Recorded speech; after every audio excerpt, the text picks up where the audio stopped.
اعوذ باللہ السمیع العلیم من الشیطان الرجیم بسم اللہ الرحمن الرحیم ان الدین عند اللہ الاسلام وما اختلف الذین اوتوا الکتاب الا من بعد ما جاءهم العلم بغیا بینہم ومن يكفر بآيات الله فإن الله سريع الحساب فإن حاجوك فقل أسلمت وجهي لله ومن اتبعني وكل الذين أوتوا الكتاب والأميين أسلمتم فإن أسلموا فقد اهتدوا وإن تولوا فإنما عليك البلاغ واللہ بصیر بالعباد۔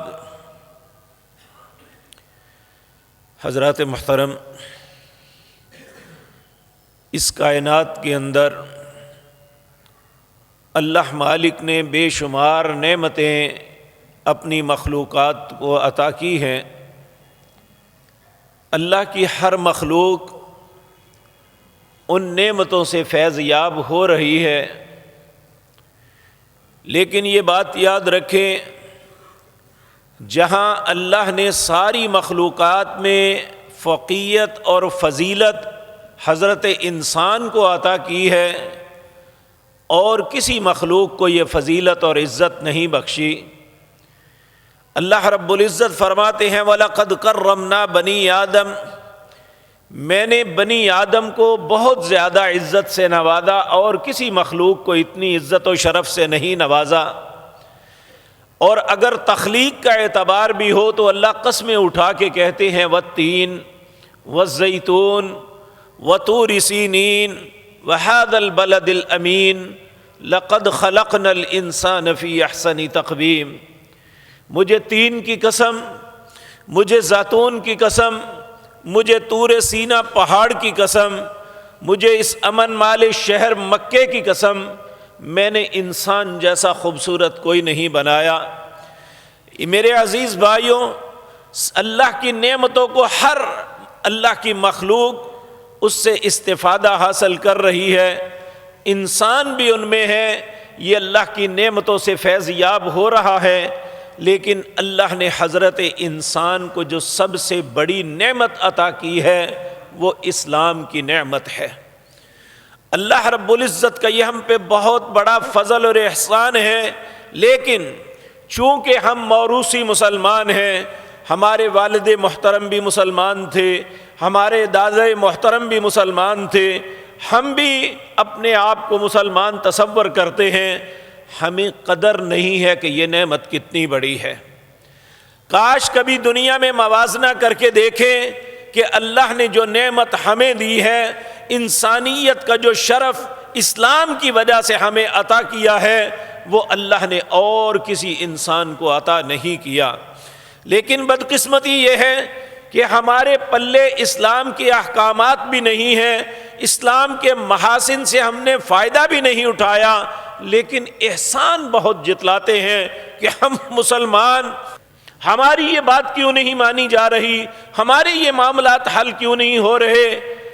ایسا ہی معاملہ رسول اللہ صلی اللہ علیہ وسلم کے سامنے بھی ہوا کہ اعراب کے لوگ، اعراب کہتے ہیں گاؤں، کچھ گاؤں کے لوگ آپ کے پاس آئے اپنی دیہاتی زندگی سے، انہوں نے کلمہ پڑھا اور نعرے لگانے شروع کر دیے، آمنا آمنا، ہم ایمان لے آئے، ہم ایمان لے آئے۔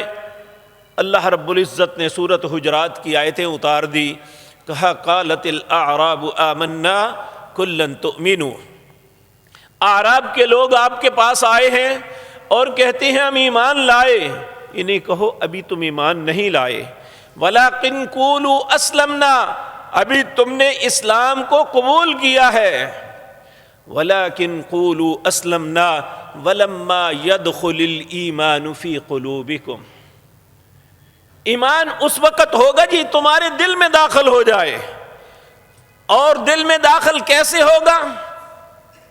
انما المؤمنون، مومن وہ ہیں اذا ذکر اللہ وجلت قلوبہم، مومن وہ ہے جب اس کے سامنے اللہ کا ذکر کیا جاتا ہے اس کا دل ڈر جاتا ہے. وَإِذَا تُلِيَتْ عَلَيْهِمْ آيَاتُهُ زَادَتْهُمْ ایمانا، جب اللہ کی آیات کی تلاوت کی جاتی ہے تو ان کے ایمان بڑھ جاتے ہیں. لیکن کہنے والا ہے یا آپ سننے والے، ہم لوگوں کی کیفیت یہ ہے ساری زندگی قرآن سنتے سناتے گزر گئی لیکن نہ تو دل ڈرتا ہے اور نہ ہی ایمان بڑھتا ہے. اس کا سبب کہ ہم دعوے دار تو ہیں لیکن اس پہ عمل پیرا نہیں ہے، اور احسان بہت دیتے ہیں. اللہ رب العزت نے ڈانٹ کے پھر کہا یمنون علیک ان اسلموا، میرے نبی پہ اپنے اسلام کا احسان جتلاتے ہو. وَلَكِنْ لَا تَمُنُّوا عَلَيَّ إِسْلَامَكُمْ، اپنے اسلام کا احسان مت جتلاؤ.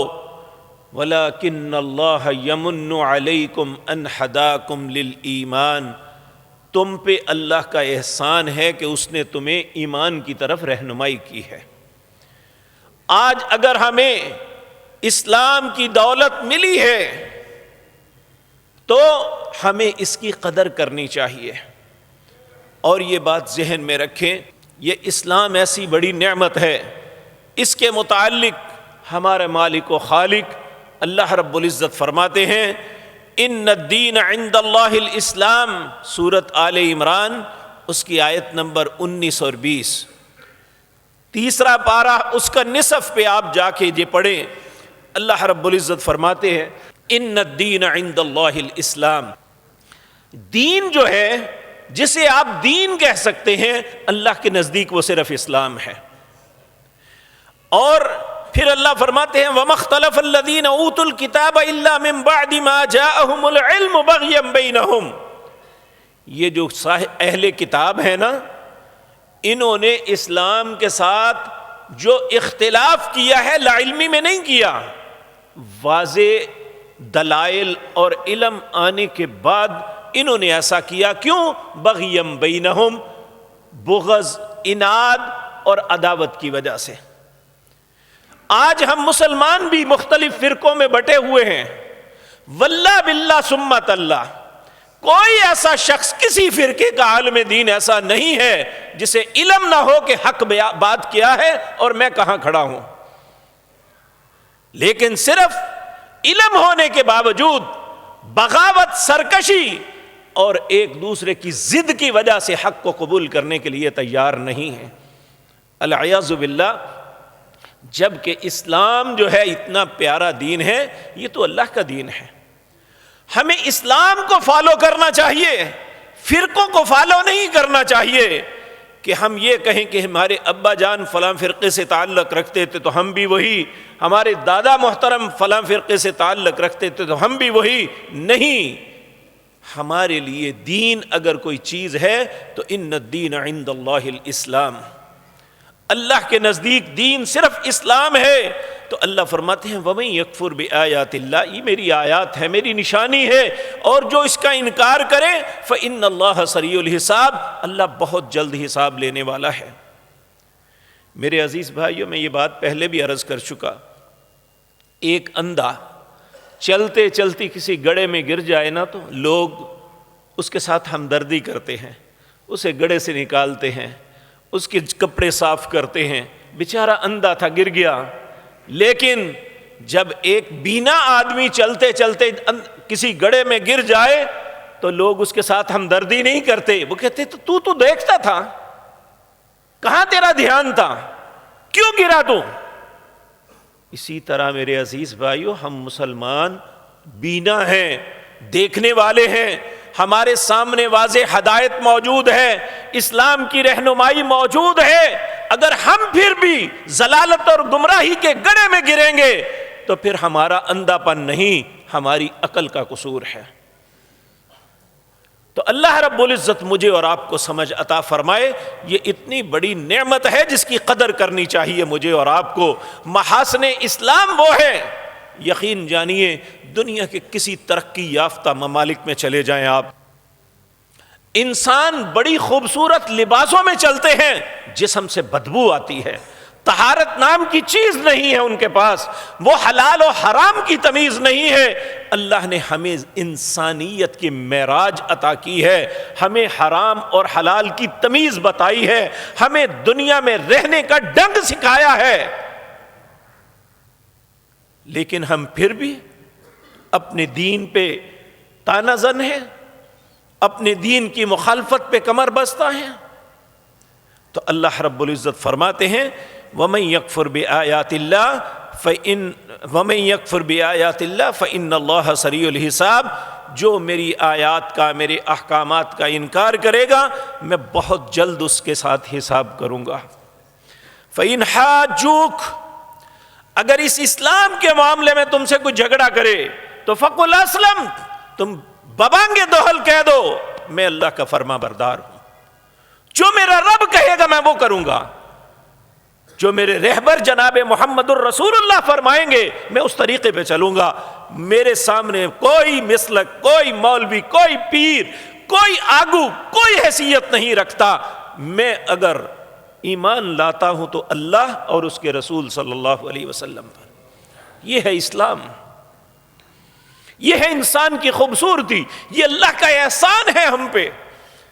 اللہ نے اتنے انعامات کیے، احسان نہیں جتلایا، لیکن جب اللہ نے اپنے حبیب کریم جناب محمد الرسول اللہ کو ہمارا رہبر بنایا نا، کہا لقد من اللہ علی المؤمنین، میں نے ایمانداروں پہ احسان کیا، کیا کر کے؟ اذ بعث فیہم رسول، میں نے ان کے اندر وہ رسول مبعوث فرمایا جو انہیں ہدایت اور رہنمائی کے رستے پہ لے جاتا ہے۔ تو میرے عزیز بھائیوں، اللہ رب العزت کہتے ہیں اگر تمہارے ساتھ اس معاملے میں جھگڑے تو فقل اسلمت وجہی للہ ومن اتبعنی، کہو میں فرما بردار ہوں اور اپنا چہرہ متوجہ کرتا ہوں اس اللہ کے سامنے، ومن اتبعنی، میں اتباع کروں گا تو اپنے رب کی۔ سارا زمانہ جو ہے ایک غلط ڈگر پہ چلتا رہے مجھے کوئی پرواہ نہیں، میرا رب جو کہتا ہے میں وہ کروں گا۔ وَمَنِ اتَّبَعَنِ وَكُلِّ الَّذِينَ أُوتُوا الْكِتَابَ وَالْأُمِّيِّينَ، اے میرے پاک پیغمبر کہہ دیجئے ان لوگوں کو جنہیں کتاب دی گئی ہے اور ان پڑھوں کو جو کتاب نہیں دیے گئے، اسلمتم، مسلمان ہو جاؤ، فَإِنْ أَسْلَمُوا فَقَدْ اهْتَدَوْا، اگر مسلمان بن جاؤ گے ہدایت پا جاؤ گے۔ صرف اسلام ہدایت یافتہ دین ہے، اور یہ صرف محمد الرسول اللہ کا دین نہیں ہے۔ آدم علیہ السلام سے لے کر آج تک اللہ نے اپنے دین کا نام اسلام ہی رکھا ہے۔ عمومی طور پہ ہمارے فہم میں یہ ہے کہ اسلام صرف رسول اللہ کے دین کا نام ہے۔ آپ پہلا پارہ ہے، اس کا سیکنڈ لاسٹ رکوع ہے، اللہ فرماتے ہیں وَوَصَّى بِهَا إِبْرَاهِيمُ بَنِيهِ وَيَعْقُوبُ، انبیاء کے باپ ابراہیم علیہ السلام، جن کے دونوں بیٹے نبی، جن کا پوتا نبی، جن کا پڑپوتا نبی، ابراہیم کا بیٹا اسحاق نبی، اسحاق کے بیٹے یعقوب نبی، یعقوب کے بیٹے یوسف نبی، اور یوسف کی اولاد سے بے شمار 3000 نبی۔ ابو الانبیاء حضرت ابراہیم علیہ السلام کے متعلق اللہ فرماتے ہیں وَوَصَّى بِهَا إِبْرَاهِيمُ، اور دوسری طرف آپ کے دوسرے بیٹے سیدنا اسماعیل علیہ السلام اللہ کے نبی، ان کی اولاد میں سے اور تو کوئی نہیں، اللہ نے ایک نبی پیدا کیا، وہ ایسا ہیرا تھا جو سارے نبیوں پہ سبقت لے گیا، ان کا نام جناب محمد الرسول اللہ صلی اللہ علیہ وسلم۔ تو میرے عزیز بھائیوں، انہوں نے اپنے بچوں کو کیا وصیت کی؟ اب یہ آپ سے نبی مکرم صلی اللہ علیہ وسلم کی آمد سے 3000 سال پہلے ہے، تو انہوں نے اپنے بچوں سے کیا کہا؟ ووصا، سورۃ بقرہ ہے، اس کی آیت نمبر 130 ہے، 132 ہے، اللہ فرماتے ہیں ووصا بہا ابراہیم بنیہ ویعقوب، وصیت کی ابراہیم نے اپنے بیٹوں سے، ویعقوب، اور یعقوب علیہ السلام نے بھی جو بنی اسرائیل یعنی اسرائیل کی اولاد، یہ ساری اولاد ہی نبیوں میں سے. یا بنی اے میرے پیارے بیٹو، ان اللہ اصطفیٰ لکم الدین، اللہ نے تمہارے لیے دین کو چنا ہے. یہ نہیں کوئی فیکٹری لگاتا ہے لگائے، اللہ سب کو اچھا رزق عطا فرمائے. کوئی دکانیں بناتا ہے بنائے، کوئی کاشتکاری کرتا ہے کرے، یہ تو صرف دنیا کا متاع ہے. اصل اللہ نے ہمارے لیے جو بات پسند کی ہے، ان اللہ اصطفیٰ لکم الدین، اللہ نے تمہارے لیے دین کو پسند کیا ہوا ہے. دین کو چھوڑ کے کسی اور راستے پہ نہ چلنا ہے. عرب کے اندر ایک معروف مقولہ شروع سے آ رہا ہے، الدنیا جیفۃ وطالبها کلاب، دنیا ایک مردار ہے، دین کو چھوڑ کے صرف دنیا کے پیچھے بھاگنے والا کتا ہے. العیاذ باللہ، اللہ ہم سب پہ اپنی رحمت فرمائے، ہمیں دین کے ساتھ محبت عطا فرمائے. پھر اللہ کہتے ہیں دین کیا ہے؟ فلا تموتن الا وانتم مسلمون. ابراہیم نے بھی اپنی اولاد سے یہ کہا، یعقوب علیہ السلام نے بھی اپنی اولاد سے یہی کہا، فلا تموتن الا وانتم مسلمون، تمہاری موت نہیں آنی چاہیے مگر تم مسلمان ہو. اور یہی حکم اللہ نے ہمیں بھی دیا، یا ایھا الذین آمنو، اے لوگوں جو ایمان لائے ہو، اتقوا اللہ حق تقاتہ، اللہ سے اس طرح ڈرو جس طرح ڈرنے کا حق ہے. اللہ سے ڈرنا یہ نہیں کہ اللہ کو خوفناک چیز ہے، اللہ سے ڈرنا یہ ہے، عمومی طور پہ لوگ اس بات کو عذرائے تفنن مذاق میں لیتے ہیں. اللہ سے ڈرنا یہ ہے کہ اس کے سامنے ہم نے اپنی زندگی کے معاملات کا جواب دینا ہے. اللہ کے حضور جواب دہی سے ڈرنا چاہیے، کیونکہ وہاں فیصلہ کسی سفارش کی بنیاد پہ نہیں ہوگا، یا وہاں اس عدالت میں اللہ کو کوئی دھوکہ نہیں دے سکے گا. سورۃ یاسین میں آپ عموماً پڑھتے ہیں، جب کسی کے اوپر فرد جرم لگے گی، آج دنیا کی عدالت میں کسی پہ فرد جرم لگتی ہے نا، جج پڑھ کے سناتا ہے تمہارے اوپر یہ جرائم ہے، وہ فرد جرم کا انکار کر دیتا ہے. پھر جج کہتا ہے کہ بھائی اس نے تو انکار کر دیا ہے، گواہ لے کے آؤ. تو اللہ کی عدالت میں جب کوئی بھی انسان اپنے اوپر لگنے والی فرد جرم کا انکار کرے گا، اللہ کہے گا کوئی بات نہیں، الیوم نختم علی افواہہم وتکلمنا ایدیہم وتشہد ارجلہم بما کانوا یکسبون. اللہ کہے گا اس کے منہ پہ مہر لگا دو، اب یہ منہ سے نہیں بولے گا. اس کے ہاتھوں کو اللہ حکم دے گا تم بولو کیا کرتے رہے. اس کے پاؤں سے کہے گا اللہ تم بولو کہ کہاں کہاں جاتے رہے.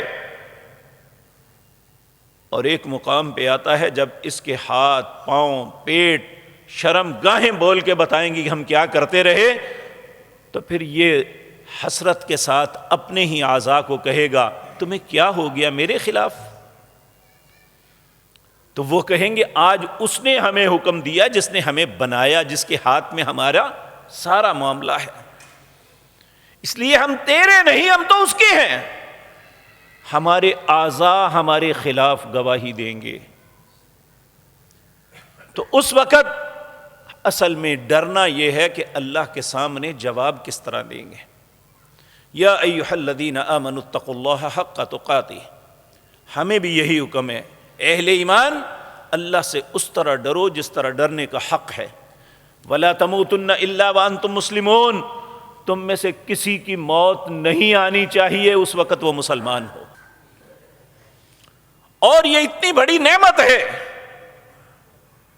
کہ سیدنا یوسف علیہ السلام نے اللہ سے دعا مانگی تھی، توفنی مسلماً والحقنی بالصالحین. اے اللہ مجھے مسلمان کی موت مارنا، اور جب میں فوت ہو جاؤں تو مجھے نیک لوگوں کا ساتھ نصیب فرمانا ہے. تو میرے عزیز بھائیوں، مجھے اور آپ کو بھی یاد رکھ لینا چاہیے، اچھی موت، اس کے بعد اچھی زندگی، اگر مل سکتی ہے تو اسلام کی وجہ سے مل سکتی ہے۔ سوال یہ پیدا ہوتا ہے اسلام کیا ہے؟ کیا صرف کلمہ پڑھ کے بس اس کے بعد جیسی مرضی زندگی بسر کریں اس کا نام اسلام ہے؟ نہیں میرے عزیز بھائیوں، پیارے نبی جناب محمد الرسول اللہ صلی اللہ علیہ وسلم نے ارشاد فرمایا، بنی الاسلام علی خمس، لوگو اسلام 5 چیزوں سے بنتا ہے۔ اگر یہ 5 چیزیں ہمارے پاس ہیں تو ہم مسلمان کہلانے کے اہل ہیں۔ اگر خدا نخواستہ ان میں کوتاہی ہے تو ہمیں اپنے رویے کو بدلنا ہوگا، اگر ہم مسلمان رہنا یا بننا یا اللہ کی نظروں میں لکھوانا چاہتے ہیں۔ پہلی چیز، بنی الاسلام علی خمس، اسلام 5 چیزوں سے بنتا ہے۔ سب سے پہلی شہادت اللہ الہ الا اللہ۔ اسلام سب سے پہلے اپنے بندے کو سکھاتا یہ ہے، تیرا مالک کون ہے، تیرا خالق کون ہے، تیرا رازق کون ہے۔ سب سے پہلے اسے اپنے مالک کے ساتھ پہچان بتاتا ہے، اللہ لا الہ الا ہو، اللہ وہ ہے تیرا مالک و خالق و رازق، لا الہ الا ہو، اس کے علاوہ تیرا کوئی الہ نہیں۔ الحی القیوم، وہ زندہ اور قائم ہے، لا تاخذہ سنۃ ولا نوم، کائنات میں کوئی بھی نہیں ہے جسے اونگ نہ آئے، جسے نیند نہ آئے، نہ جنوں میں، نہ انسانوں میں، نہ فرشتوں میں۔ صرف ایک اللہ کی ذات ہے، لا تاخذہ سنۃ ولا نوم، نہ اسے اونگ آتی ہے نہ اسے نیند آتی ہے۔ لا تاخذہ سنۃ ولا نوم، لہ ما فی السماوات وما فی الارض۔ آج زمین کے اوپر چھوٹا سا ٹکڑا، 2-4 مربع 10 مربع ہمیں زمین کے مل جائیں، 1-2 پلازے ہوں، 2-3 دکانیں ہوں، 1-2 فیکٹریاں ہوں، تو ہم بہت بڑا اپنے آپ کو سمجھتے ہیں۔ وہ کتنا بڑا ہے جو زمین و آسمان کی ہر چیز کا مالک ہے۔ دنیا میں جتنے خزانے مدفون ہیں، جن سے بڑے بڑے ممالک فائدہ اٹھا کے دنیا کے امیر ترین ملکوں میں شامل ہیں، وہ اس کے خزانوں میں سے بہت تھوڑا ہے۔ نبی مکرم صلی اللہ علیہ وسلم نے فرمایا، اللہ کے خزانے اتنے ہیں کہ کائنات میں جتنے بھی لوگ ہیں سب اپنی من چاہی حاجت اللہ کے سامنے پیش کریں، اللہ ہر کو اس کی مرضی کے مطابق ادا کر دے، اور جو کوئی چاہتا ہے، کوئی 1 روپیہ نہیں، کھربوں روپے کا مطالبہ کر لے، کھربوں زمینوں کا مطالبہ کر لے، اللہ سب کو دے دے، کسی کو پیچھے نہ چھوڑے۔ اللہ کے خزانے میں اتنا بھی فرق نہیں آتا، جتنا ایک سوئی کو سمندر کے اندر ڈبو کے نکالیں گے، جتنا پانی اس سوئی کو لگا ہے، اللہ کے خزانے میں اتنا بھی کمی نہیں آتی۔ ہم مسلمان ہیں، ہمیں کم از کم اپنے مالک کی پہچان تو ہونی چاہیے، وہ کیا ہے، اس کی قوت کیا ہے۔ ان اللہ علی کل شیء قدیر، لہ ما فی السماوات وما فی الارض۔ جو کچھ آسمانوں میں ہے، جن ستاروں کو ہم گن نہیں سکتے، وہ اس کی مرضی سے، وَكُلٌّ فِي فَلَكٍ يَسْبَحُونَ، سب اس کی مرضی سے اپنی میدان میں گھوم رہے ہیں۔ کسی میں جرت نہیں کہ ایک دوسرے سے ٹکرا جائے۔ جن کہکشاؤں کو انسان اپنی ترقی معراج کے باوجود گن نہیں سکا، آج تک کسی کہکشاں آخری تک پہنچ نہیں سکا، اللہ کہتے ہیں لہو ما فی السماوات وما فی الارض، زمین اور آسمان میں جو کچھ ہے اس کا مالک میں ہوں۔ آپ دیکھیں، اگر ہمیں اللہ اولاد میں سے کچھ بچے زیادہ دے دے تو ہم رونا شروع کر دیتے ہیں، جی اب ان کی پرورش مشکل ہو گئی ہے۔ وہ کہتا ہے وَلَا يَؤُودُهُ حِفْظُهُمَا وَهُوَ الْعَلِيُّ الْعَظِيمُ، کائنات کے سارے لوگوں میں تم سب کی حفاظت کرتا ہوں، مجھے تھکاوٹ بھی نہیں ہوتی۔ وَلَا يَؤُودُهُ حِفْظُهُمَا، اسی طرح سورۃ اخلاص میں اللہ کہتے ہیں تمہارا رب ہے کون؟ قل هو اللہ احد، کہو اللہ ایک ہے، اللہ دو نہیں ہیں۔ اللہ الصمد، اللہ بے نیاز ہے۔ دنیا میں 4 بادشاہ ایسے ہوئے ہیں جو پوری دنیا پہ جنہوں نے حکمرانی کی، 2 مسلمان تھے، 2 کافر تھے۔ جو مسلمان تھے ایک سیدنا سلیمان علیہ السلام اور دوسرے ذوالقرنین تھے۔ جو کافر تھے ایک نمرود تھا اور ایک بخت نصر تھا۔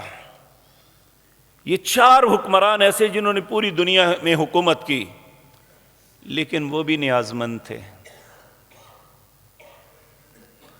آپ کو معلوم ہے جب نمرود تکبر میں آیا تو اللہ نے اپنی مخلوق میں سے ایک چھوٹا سا سپاہی اس کی ناک میں گھسا دیا، جسے آپ مچھر کہتے ہیں، اور اس کے دماغ میں جا کے بیٹھ گیا تو کہا جب اللہ حکم دیتا تو وہ اندر جا کے گھنٹی بجانا شروع کر دیتا۔ تو یہ دنیا میں اپنے آپ کو بڑا اور خدا کہنے والا، اللہ نے سر پہ جوتے مروائے۔ جب وہ مچھر اندر حرکت کرتا تو ایک دن اس کے سر پہ چوٹ لگی تو وہ آرام آ گیا، تو اس نے کہا ایک بندہ چھتر لے کے کھڑا ہو جائے، سر پہ جوتے مارتا رہے، جب تک وہ زندہ رہا اللہ اسے جوتے مرواتا رہا۔ کیا ہے ہم؟ ایک پانی پہ تیرنے والا بلبلا جو چلتے چلتے کسی بھی وقت پھٹ سکتا ہے، ختم ہو سکتا ہے، اور اس کا نام و نشان باقی نہیں رہتا۔ کتنے ہیں ہمارے بھائی جو جوانی میں چلے گئے، آج ان کی شکل بھی نہیں یاد رہی۔ تو اللہ رب العزت وہ ذات پاک ہے، اللہ الصمد، وہ بے نیاز ہے۔ یہ ایک مسلمان کو پہچاننا چاہیے، وما قدر اللہ حق قدری، جو اللہ کی قدر کرنے کا حق تھا ہم نے نہیں کی۔ اللہ کتنی عظیم ذات ہے۔ ہم بعض انسانوں کو کہہ دیتے ہیں جی فلاں نے اللہ سے یہ منوا لیا، فلاں نے اللہ سے یہ کروا لیا۔ اللہ کہتے ہیں فما لہ من ولی ولا نصیر، مجھے بتاؤ میرے سامنے آ کے کون کسی کا دوست یا مددگار بن سکے گا؟ سورۃ کہف کے اندر آخری رکوع میں اللہ فرماتے افحسب الذین ان یتخذوا عبادی من دونی اولیاء، کیا گمان کرتے ہو میرے بندوں کو میرے خلاف کھڑا کر لو گے؟ افحسب الذین کفروا یتخذوا عبادی من دونی اولیاء انا اعتدنا جہنم للکافرین نزلا، ایسا کرنے والے سوچ لے میں جہنم کا ایندھن بنا دوں گا۔ آج ہم بڑے آرام سے مسلمان کہلاتے ہوئے یہ کہہ دیتے ہیں کہ اللہ نے اپنی جو ہے معاملے تقسیم کیے ہوئے ہیں، اللہ نے غیب کی کنجیاں فلاں کو دی ہوئی ہے۔ پھر قرآن کیوں کہتا ہے وَعِندَهُ مَفَاتِحُ الْغَيْبِ لَا يَعْلَمُهَا إِلَّا هُوَ وَيَعْلَمُ مَا فِي الْبَرِّ وَالْبَحْرِ وَمَا تَسْقُطُ مِنْ وَرَقَةٍ إِلَّا يَعْلَمُهَا وَلَا حَبَّةٍ فِي ظُلُمَاتِ الْأَرْضِ وَلَا رَطْبٍ وَلَا يَابِسٍ إِلَّا فِي كِتَابٍ مُبِينٍ۔ وَعِندَهُ مَفَاتِحُ الْغَيْبِ، غیب کی چابی صرف اللہ کے پاس ہے۔ لا يعلمها الا هو، اس کے علاوہ کوئی نہیں جانتا۔ وعنده مفاتيح الغیب، قرآن کی آیت ہے، میں اپنے پاس سے کچھ نہیں عرض کر رہا۔ لا يعلمها الا هو ويعلم ما في البر والبحر، جو خشکیوں میں ہو رہا ہے وہ بھی جانتا ہے، جو سمندروں میں ہو رہا ہے وہ بھی جانتا ہے۔ وما تسقط من ورقة، ایک پتا بھی گرتا ہے تو اس کے علم میں ہوتا ہے۔ الا يعلمها الا هو ولا حبة في ظلمات الارض، جو دانہ زمین کے اندر بوتے ہو وہ کب پھٹتا ہے کب نکلتا ہے یہ بھی وہ جانتا ہے۔ ولا رطب ولا یابس الا في كتاب مبین، خشکی اور تری میں جو کچھ ہو رہا ہے اس کی مرضی کے لیے، اس نے سب کچھ لکھ دیا ہے، یہ دنیا میں ہوگا۔ تو سب سے پہلی بات یہ صرف کلمہ لا الہ الا اللہ لفظوں کا نام نہیں ہے، یہ اللہ کی پہچان ہے۔ کیا ہم اس بات کی شہادت دیتے ہیں کہ اللہ کی ذات اور اس کی صفات میں اس کا کوئی شریک نہیں ہے؟ ہمارا مالک وہ ہے، ہماری بگڑی وہی سنوار سکتا ہے۔ اگر ہمیں آسانی ملتی ہے تو اس کی طرف سے، اگر خدا نخواستہ تکلیف آتی ہے تو وہ بھی اسی کے حکم سے آتی ہے۔ وَأَشْهَدُ أَنَّ مُحَمَّدٌ رَّسُولُ اللَّهِ صلی اللہ علیہ وسلم۔ کیا صرف شہادت دینا کافی ہے؟ نہیں میرے عزیز بھائیو، ہمارا عقیدہ اور ایمان اور اس بات پہ عمل ہونا چاہیے کہ ہمارے رہبر صرف اور صرف جناب محمد الرسول اللہ ہے۔ جو وہ رہنمائی کریں گے اس کا نام اسلام ہوگا، جو میں اپنے پاس سے ایڈ کروں گا اس کا نام اسلام نہیں ہے۔ اسلام اللہ کے حکم اور رسول اللہ کے طریقے کا نام ہے۔ اگر ہم ان دونوں باتوں پہ پورا عقیدہ درست ہو جائے تو سمجھ لیجئے ہم نے پہلا سٹاپ کراس کر لیا۔ اگر ایسا نہیں ہے تو ہم پہلے سٹیپ پہ ہی فیل ہیں۔ اگر اللہ کی ذات کے متعلق، رسول اللہ صلی اللہ علیہ وسلم کی ذات کے متعلق ہی ہمارا عقیدہ یہ نہیں ہے، نہیں جی، امام بھی تو ہیں نا، آخر مولوی تو کوئی حیثیت رکھتے ہیں نا۔ دنیا کے سارے امام اور مولوی رسول اللہ کی جوتی کی نوک پہ سارے لوگ ایک بات پہ متفق ہو گئے، رسول اللہ ایک بات کہیں تو آپ کی بات سچی ہے، ہماری بات جھوٹی ہے۔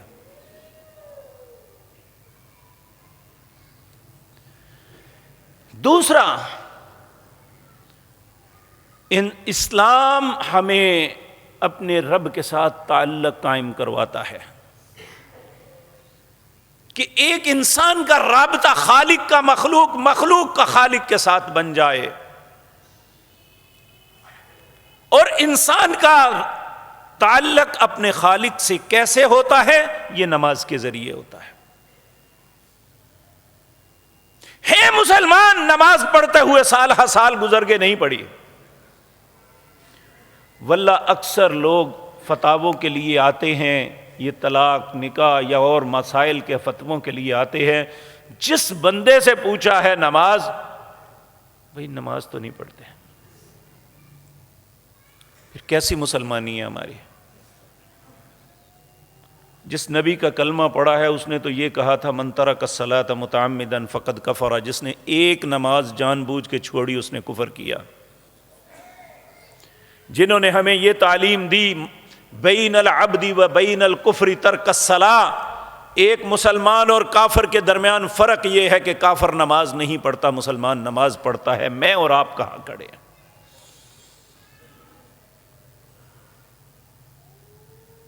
نبی مکرم صلی اللہ علیہ وسلم نے فرمایا جس نے عشاء اور فجر کی نماز نہ پڑھی وہ منافق ہے۔ ہم کہاں کھڑے ہیں؟ اسلام اور مسلمانی کے ساتھ ہمارا کتنا تعلق ہے؟ میں اپنے آپ سے پوچھوں، آپ اپنے آپ سے پوچھیں۔ آج سے کچھ سال پہلے سروے یہ تھا کہ یہاں 97% مسلمان ہیں اور صرف 3 نماز پڑھتے ہیں۔ آج کا سروے یہ ہے کہ 2 نماز پڑھتے ہیں۔ 97 میں سے 95 مسلمان کہلانے والے نماز نہیں پڑھتے۔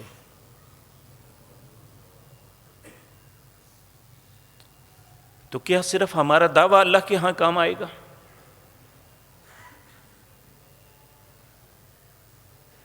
کیا اللہ سے کہیں گے ہمارے ابو مسلمان تھے، ہماری والدہ محترمہ مسلمان تھی، ہم بھی مسلمان تھے، بس؟ نہ ہمارا عقیدہ اللہ پہ درست ہو، نہ رسول اللہ کی ذات کے متعلق ہو، اور نہ ہمارا اللہ کے ساتھ تعلق ہو، تو پھر کھڑے کہاں ہیں؟ کس بات کا احسان اللہ کو دیتے ہیں کہ ہم مسلمان ہیں؟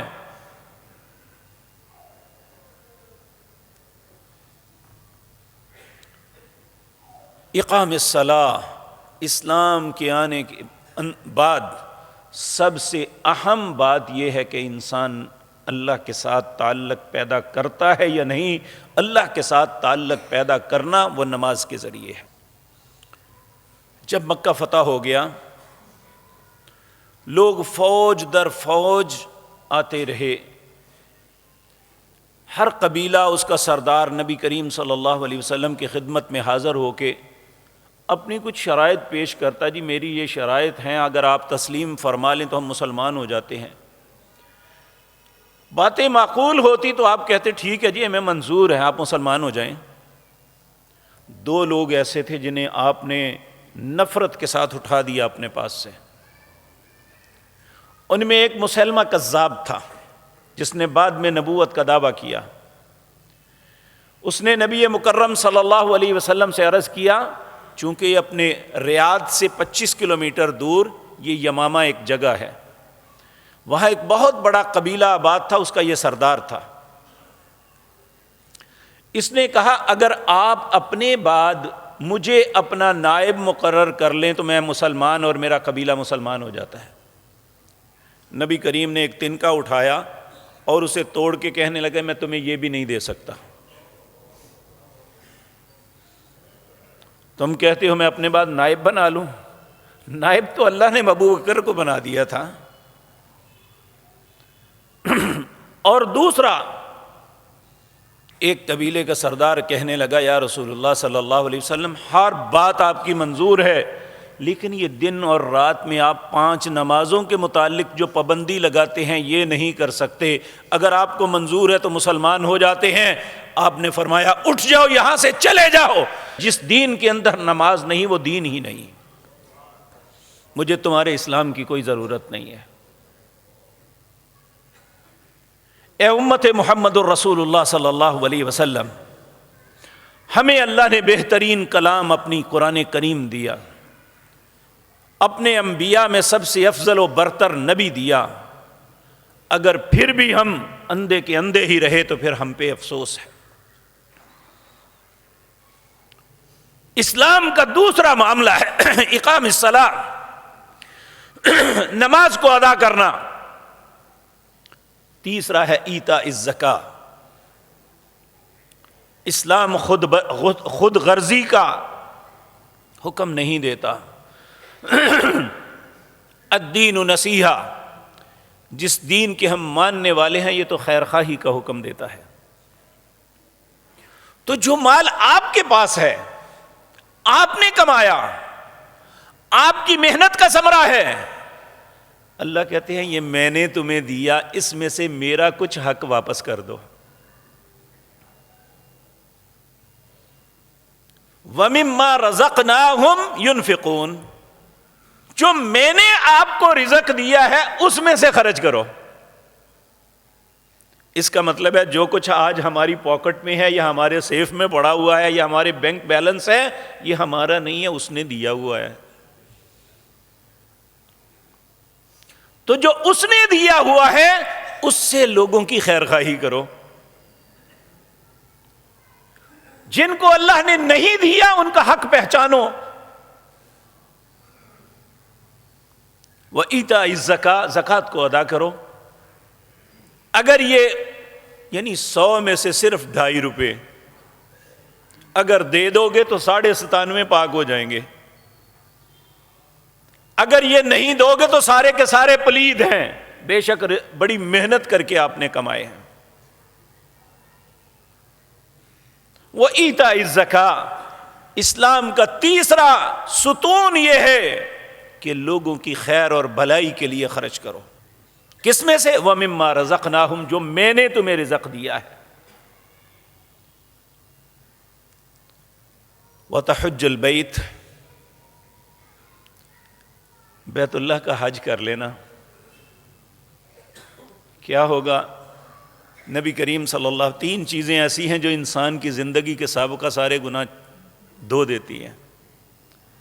حضرت عمر بن عاص رضی اللہ تعالیٰ عنہ یہ ایک بہت پڑھے لکھے آدمی تھے، جاہلیت میں بھی انہیں سفیر بنا کے مختلف اقوام کی طرف بھیجتے تھے مکہ کے لوگ۔ کہتے ہیں جب مجھے محاسن اسلام کی خوبصورتی کا پتہ چل گیا تو میں نبی کریم کی خدمت میں حاضر ہوا۔ جا کے کہا اے اللہ کے پاک پیغمبر میں مسلمان ہونا چاہتا ہوں، ہاتھ کیجئے میں آپ کے ہاتھ پہ بیعت کرتا ہوں۔ نبی کریم صلی اللہ علیہ وسلم نے اپنا ہاتھ بڑھایا تو انہوں نے اپنا ہاتھ کھینچ لیا۔ تو نبی کریم فرمانے لگے عمر یہ کیا ہے؟ خود کہہ رہے ہو کہ ہاتھ بڑھائیں میں بیعت کروں اور ہاتھ کھینچ لیا۔ کہنے لگے یا رسول اللہ شرط ہے ایک، کیا پہلے جتنے جاہلیت میں گناہ ہوئے ہیں معاف ہو جائیں گے؟ آپ نے فرمایا اسلام میں داخل ہو اللہ سارے گناہ معاف کر دیں گے۔ دوسرا جو اللہ کے رستے میں ہجرت کرتا ہے، جس طرح مکے کے لوگ ہجرت کر کے مدینہ گئے، یا آج کوئی ایسے ممالک سے ہجرت کرتا ہے کہ یہاں دین پہ عمل کرنا مشکل ہے، وہ کسی مسلمان ملک میں چلا جاتا ہے، تو وہ ہجرت جو ہے اس کی ساری زندگی کے گناہوں کو دھو دیتی ہے۔ اور تیسرا فرمایا الحج المبرور، وہ حج جو اللہ کی بارگاہ میں قبول ہو جائے، ایسا حج کر کے جب انسان واپس لوٹتا ہے ایسے ہوتا ہے جیسے آج ہی اس کی ماں نے اسے جنا ہے، اس کے سارے گناہ معاف ہو جاتے ہیں۔ تو اس لیے یہ کہا اس کو جسے اللہ نے مال سے نوازا ہے، رستے سے کی استطاعت رکھتا ہے، کہا حج ضرور کرنا۔ کیوں؟ اللہ چاہتا ہے کہ میں اپنے بندے کو معاف کروں۔ وَهُوَ الَّذِي يَقْبَلُ التَّوْبَةَ عَنْ عِبَادِهِ وَيَعْفُو عَنِ السَّيِّئَاتِ، اللہ وہ ذات پاک ہے جو تمہاری توبہ کو قبول کرنا چاہتا ہے، تمہاری خطاؤں کو معاف کرنا چاہتا ہے۔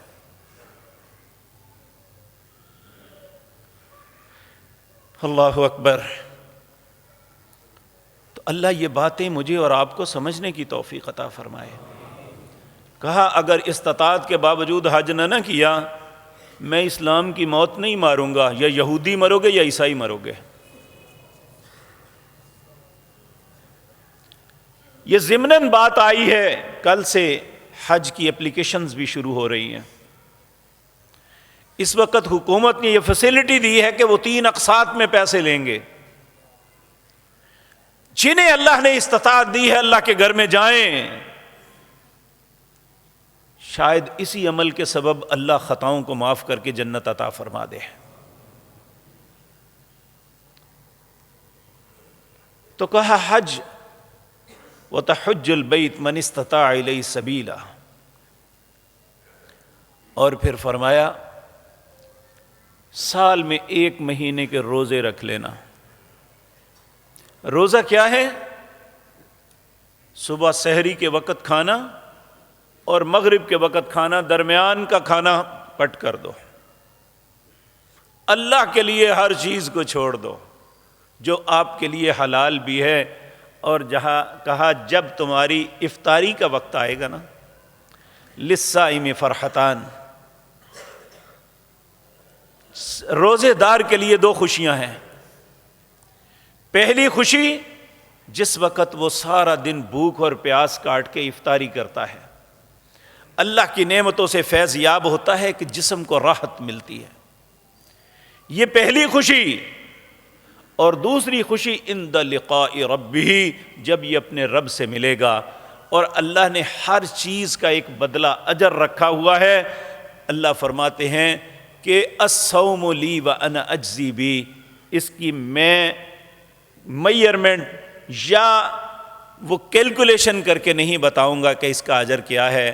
روزے دار جب میری بارگاہ میں آئے گا تو میں خود اسے عطا کروں گا جو وہ سوچ بھی نہیں سکتا۔ میرے بھائیو، یہ اسلام ہے جو ہماری زندگی کو پاکیزہ اور طاہر بناتا ہے۔ اور اس کے علاوہ میرے عزیز بھائیو دیکھیں، اللہ رب العزت نے ہمارے لیے وَيُحَرِّمُ عَلَيْهِمُ الْخَبَائِثَ وَيُحِلُّ لَهُمُ الطَّيِّبَاتِ، اللہ نے پاکیزہ چیزیں ہمیں کھانے کا حکم دیا ہے، اور جو خبیث اور بری چیزیں ان سے منع کر دیا۔ اب دیکھتے ہیں دنیا کی کتنی اقوام مینڈک کھاتی ہیں، کتے کھاتے ہیں، خنزیر کا گوشت کھاتے ہیں، یہ ساری خبیث چیزیں ہیں۔ سانپ چھپکلیاں کھاتے ہیں. اور واللہ جو لوگ چائنا جاتے ہیں نا پہلی دفعہ، انہیں کئی دن الٹیاں ہی نہیں ختم ہوتی. ان کی بازاروں میں جائیں تو اتنی بدبو آتی ہے، العیاذ باللہ. بظاہر دنیا کی معراج پہ ہیں وہ، لیکن ان کی زندگی اتنی متعفن ہے کہ انسان کو اس وقت احساس ہوتا ہے کہ اسلام نے ہم پہ کتنا احسان کیا ہے. ورنہ ہم بھی چوہے کھا رہے ہوتے، ہم بھی کتے کاٹ کے کھا رہے ہوتے. اللہ نے ہم پہ احسان کیا ہے اسلام کی نعمت عطا کر کے.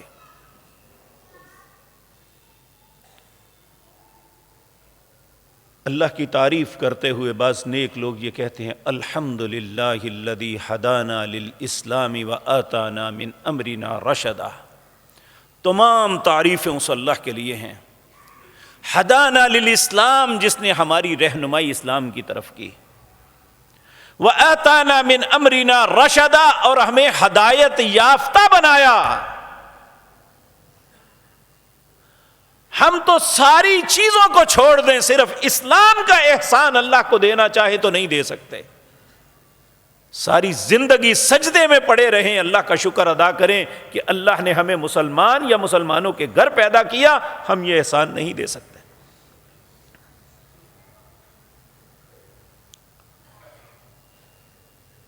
اور یہ بات یاد رکھیں، ایک کافر آدمی ساری زندگی وہ نیک عمل کرتا رہے، اس کے کسی عمل کی اللہ کے ہاں کوئی حیثیت نہیں، بس دنیا میں ہی اس کا بدلہ ہے، اس کی نیک نامی ہوگی، آخرت میں اس کا کوئی حصہ نہیں. مسلمان وہ ہے من عمل صالحا من ذکر او انثى فلنحيينه حیاتا طیبہ.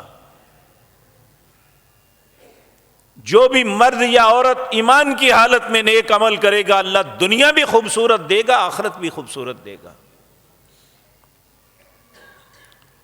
ایک نو مسلم تھے جس کا نام عدی بن حاتم تھا. ان کا باپ کا نام حاتم تائی تھا. عرب کا ایک بہت سخی کردار تھا. نبی کریم صلی اللہ علیہ وسلم کے پاس آیا، کہنے لگا این ابی، اے اللہ کے پاک پیغمبر میرا باپ. آپ نے فرمایا فی النار. تڑپ گیا، یا رسول اللہ این ابی، میرا باپ. اور آپ کو معلوم ہے کہ ایک زخمی کو اس نے اپنی ران کا گوشت کاٹ کے دے دیا تھا کہ یہ بچ جائے. اتنا سخی آدمی تھا، لیکن چونکہ اس کے پاس ایمان نہیں تھا. اسی طرح بعض صحابہ نے رسول اللہ سے ایک بندے کے متعلق پوچھا، عبداللہ بن جدعان. یہ وہ شخص تھا اسلام سے پہلے یہ حج پہ آنے والے لوگوں کو کھانا کھلاتا تھا، گھر دیتا تھا اور انہیں پانی ستو پلاتا تھا. لوگوں نے پوچھا یا رسول اللہ عبداللہ بن جدعان کہا؟ آپ نے فرمایا فی النار، جہنم میں ہے. ہماری محنت کا مول جو ہے وہ دنیا میں بہترین زندگی اور آخرت میں جنت ہے، اگر ہم مسلمان ہو جائیں. تو اس سے آپ اندازہ لگائیں کہ اللہ نے یہ کتنی بڑی نعمت ہمیں عطا کی ہے. اللہ ہمیں اس نعمت کی قدر کرنے کی توفیق عطا فرمائے. اقول قولی